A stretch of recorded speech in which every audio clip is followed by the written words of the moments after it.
But in reality, the main emphasis of the KGB is not in the area of intelligence at all.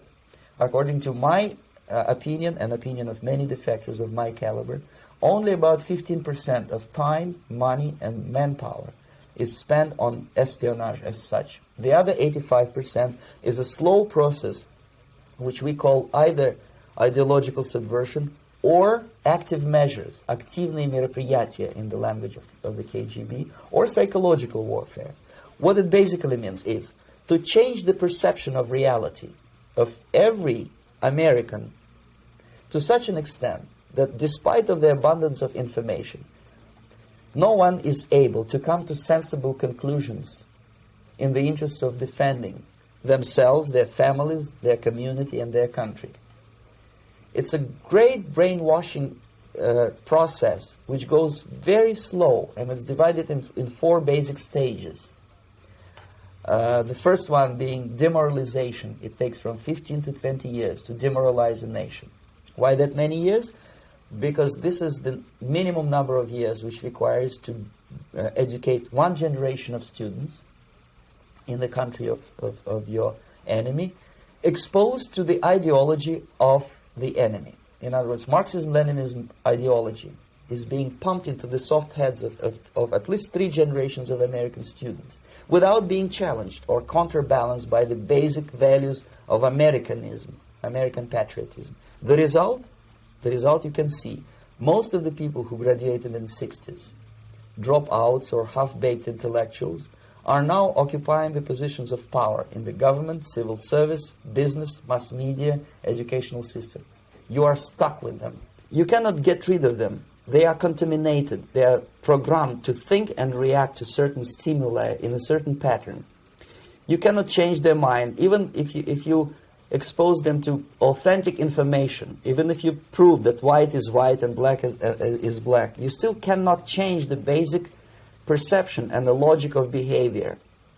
In other words, these people, the process of demoralization is complete and irreversible.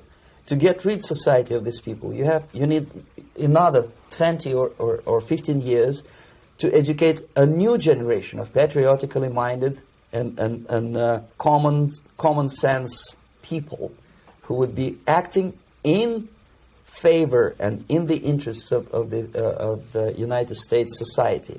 And yet these people who've been programmed and, as you say, in place and who are favorable to an opening with the Soviet concept, these are the very people who would be marked for extermination in this country? Most of them, yes.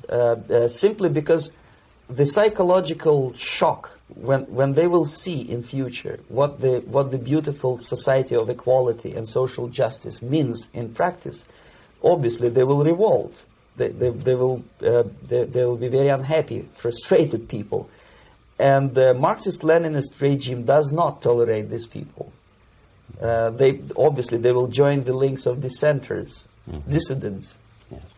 Unlike in present United States, there will be no place for dissent in future Marxist-Leninist America. Here you can get popular like Daniel Ellsberg and filthy rich like Jane Fonda for being dissident, for criticizing your Pentagon. In future, these people will be simply squashed like cockroaches. Nobody is going to pay them nothing for their beautiful, noble ideas of equality. This they don't understand, and it will be the greatest shock for them, of course. The demoralization process in the United States is basically completed already. For the last 25 years, actually it's overfulfilled, because demoralization now reaches such areas where previously not even Comrade Andropov and all his experts would even dream of such a tremendous success. Most of it is done by Americans to Americans, thanks to lack of moral standards. As I mentioned before, exposure to true information does not matter anymore. A person who was demoralized is unable to assess true information. The facts tell nothing to him. Even if I shower him with information, with authentic proof, with documents, with pictures, even if I take him by force to the Soviet Union and show him concentration camp, he will refuse to believe it. until he is going to receive a kick in his fat bottom.